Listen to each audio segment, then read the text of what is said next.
Fatty liver का मतलब है जिगर के अंदर फैट का जमा हो जाना। इसके बहुत सारे कारण हैं। एक जेनेटिक प्रीडिस्पोजिशन भी होता है, बाकी कुछ बीमारियां हैं जिसके साथ ही एसोसिएटेड होता है, यानी मेटाबॉलिक सिंड्रोम का पार्ट है ये एक मेटाबॉलिक इलनेस है। तो डायबिटिक्स हैं, हाइपरटेंसिव हैं, हाइपरथायराइड है, हाइपोथायराइड है, एंडोक्रीन डिसफंक्शन है, उन सब के अंदर आपको फैटी लीवर मिल सकता है। साथ में अगर आप देखें, एक जो नई चीज़ है जो आपको सोसाइटी में दिखने लगी होगी कि ओवरवेट पॉपुलेशन बढ़ती जा रही है। जहां आपका जो लाइफस्टाइल है वो सेडेंटरी होता चला गया और इनटेक आपका बढ़ता चला गया। इनटेक में भी हम क्या कर रहे हैं, फास्ट फूड ज़्यादा, जंक फूड ज़्यादा। तो ये सारी चीज़ें जो हैं दरअसल फैटी लिवर डिजीज़ के लिए एक इम्पॉर्टेंट कॉज है। सर फैटी लीवर की बात हो रही थी, फैटी लीवर के सर क्या सिम्टम्स होते हैं, कैसे पहचाने कि हमारा लीवर जो है? जैसे मैंने बताया कि फैटी लिवर में क्या होता है कि वसा का जमाव जिगर के अंदर होने लगता है। इसकी अलग अलग स्टेजेस हैं, वो डिपेंड करता है कि फैट कितना है। अगर थोड़ा ही फैट है, यानी 5 से 10% सेल्स के अंदर ही आपको फैट डिपॉजिटेड दिख रहा है, तो ये इसमें हम कहते हैं, इसको ये कह लीजिए कि नॉन अल्कोहलिक फैटी लिवर है ये।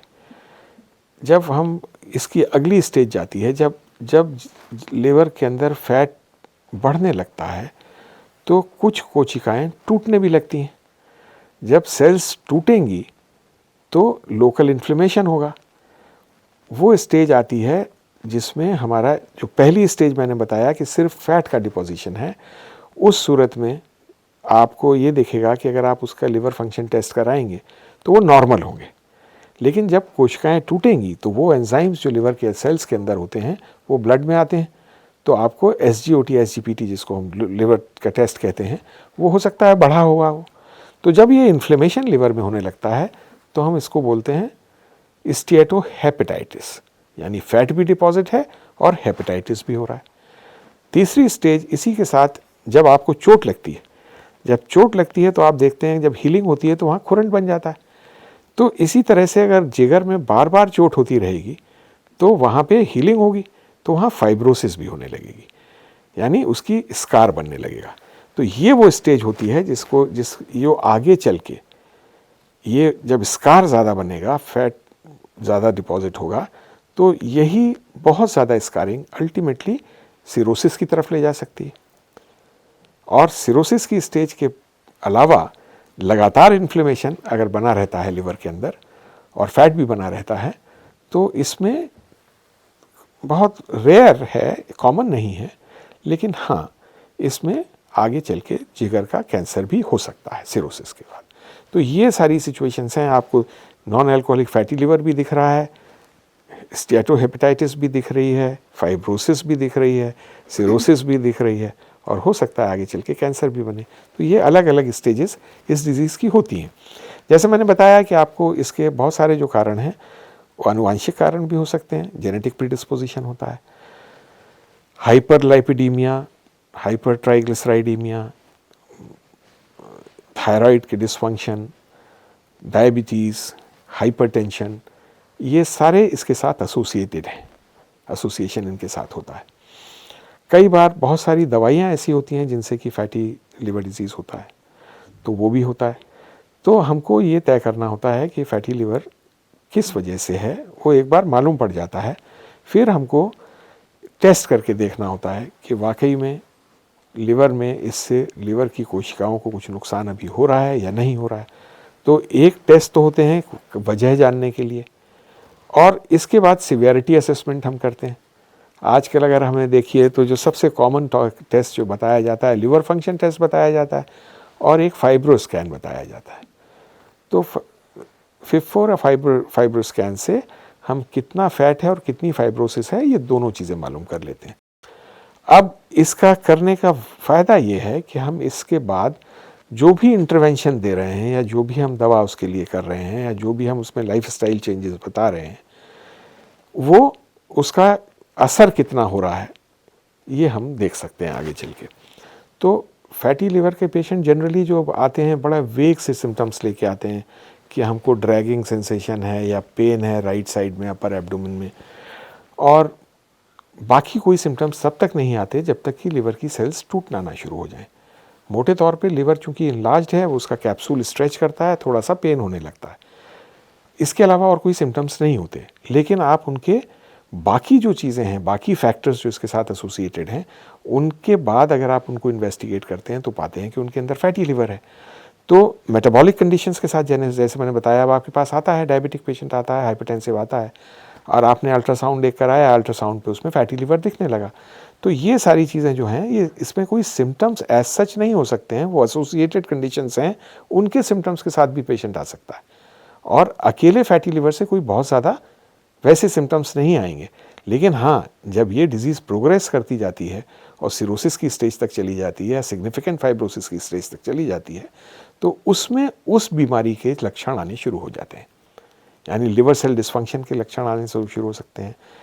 तो जैसे कि किसी भी क्रॉनिक लिवर डिजीज़ में आते हैं, जैसे किसी भी सिरोटिक पेशेंट में आते हैं, उसके लक्षण आपको फैटी लिवर डिजीज़ में भी मिल जाएंगे। लेकिन ये फैटी लिवर डिजीज़ की एक एडवांस स्टेज होगी, उसके पहले कोई बहुत ज़्यादा सिम्टम्स नहीं होते हैं, बहुत वेग सिम्टम्स होते हैं। हाँ, आप जनरल एग्जामिनेशन में जो चीज़ें होती हैं मेटाबॉलिक सिंड्रोम के साथ एसोसिएटेड, वो हो सकती है। आप नाई के पास गए, उसने आपका जब वो बाल काट रहा था तो उसने देखा कि वहाँ पे अकेंथोसिस है, तो वो एक इनडायरेक्ट एविडेंस हो सकता है कि आपको हो सकता है फैटी लिवर भी निकले। तो इस तरह से इसकी डायग्नोसिस होती है, क्योंकि जनरल पॉपुलेशन में अगर आप देखें तो non alcoholic fatty liver disease करीब 7 से 10% के अंदर मिल जाती है। और एडवांस डिजीज़ की जब हम बात करते हैं तो मतलब वो बहुत कम होती है।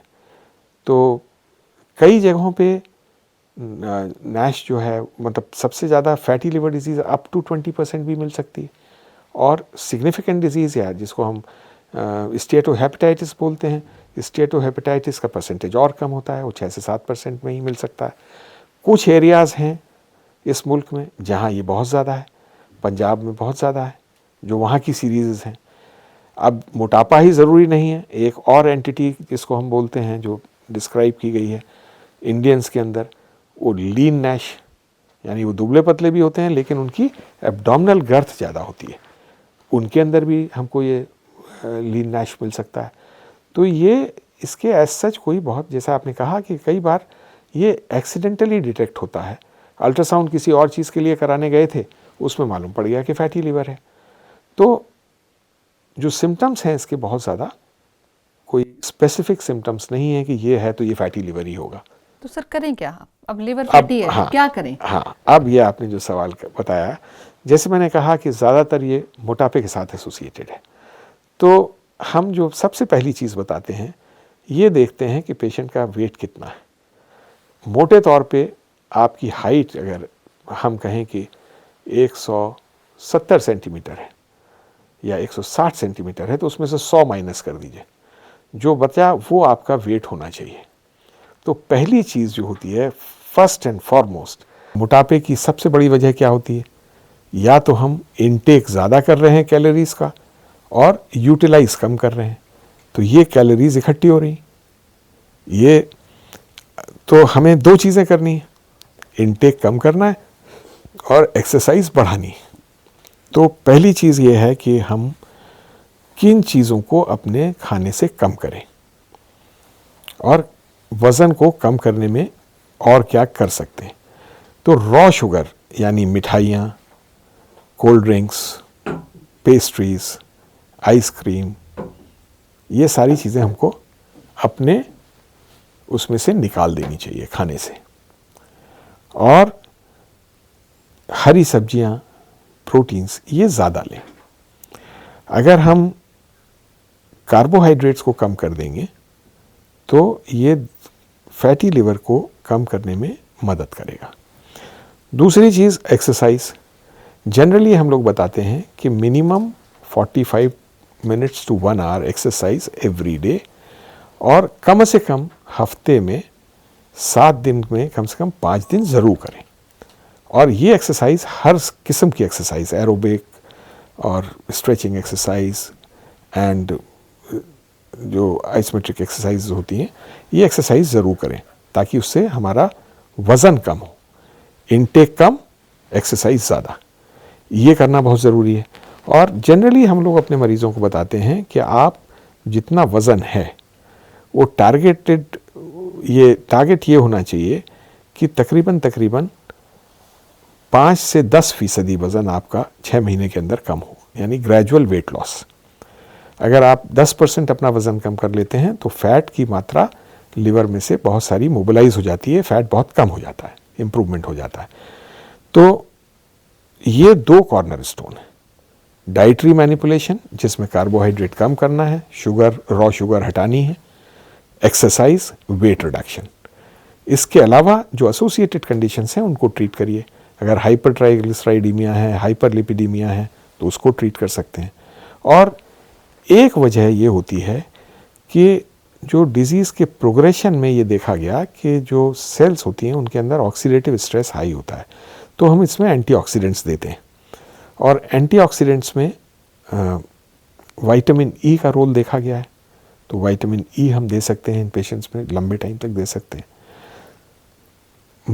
मेन जो ट्रीटमेंट है वो मैंने आपसे बताया कि खाना और एक्सरसाइज, यही उसका मेन है, यानी लाइफस्टाइल चेंज। बाकी चीज़ें जो और कंडीशंस हैं, एसोसिएटेड कंडीशन ट्रीट करिए, विटामिन ई दे दीजिए। बड़ी सारी दवाइयां हैं जो भी आ रही हैं, लेकिन उनका कोई लॉन्ग टर्म हमको ट्रायल्स नहीं है, इसलिए हम उसके लिए कोई अभी ये नहीं कह सकते कि ये दवा इसके लिए ज़रूरी है। लेकिन हाँ, लाइफस्टाइल चेंजेस बहुत इंपॉर्टेंट हैं और डाइटरी मैनिपुलेशंस बहुत इंपॉर्टेंट हैं, एक्सरसाइज बहुत इंपॉर्टेंट है। सर आपने ये तो बताया कि क्या चीज़ें हम ना खाएं, क्या खाएं जिससे हमें थोड़ा सा जल्दी हमें आराम मिले?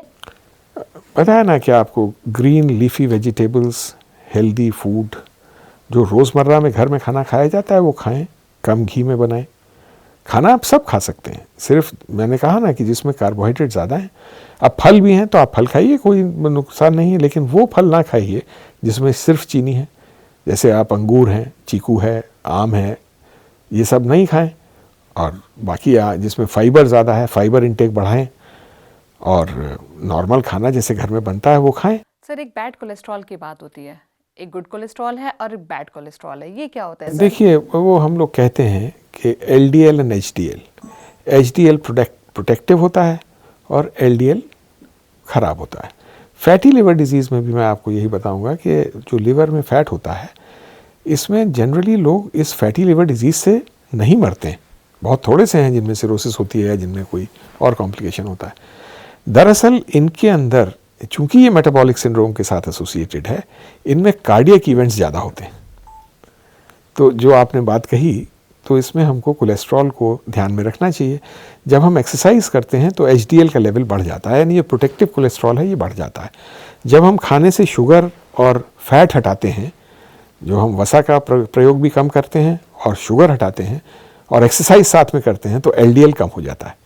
तो LDL का कम होना और HDL का बढ़ना, ये दोनों ही फैटी लिवर के लिए भी और हार्ट के लिए भी बेहतर है। सर एक वापस हम गैस वाले सवाल पे आना चाहेंगे कि लोग अक्सर जानना चाहते हैं कि दवाइयों के अलावा भी कोई तरीका हो सकता है, कोई ऐसे घरेलू उपाय हो सकते हैं जिससे वो अगर गैस बने तो उससे उनको आराम मिल पाए?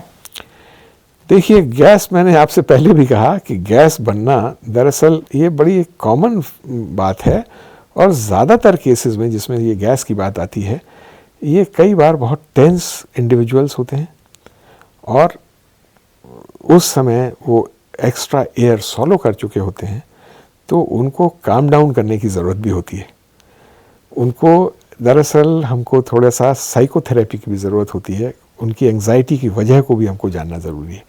बाकी जो, जैसे मैंने आपसे बताया कि अगर गैस वाकई में एसिड सिक्रीशन की वजह से बन रही है, रिफ्लक्स की वजह से बन रही है, तो जैसे मैंने बोला कि आप एंटासिड अपने घर में रख सकते हैं, एंटासिड लेने से आराम आएगा। कैल्शियम जो दूध के अंदर होता है या कुछ प्रोटीन्स होते हैं, ये कैल्शियम भी अपने आप में एसिड सिक्रीशन स्टमक से बढ़ाता है।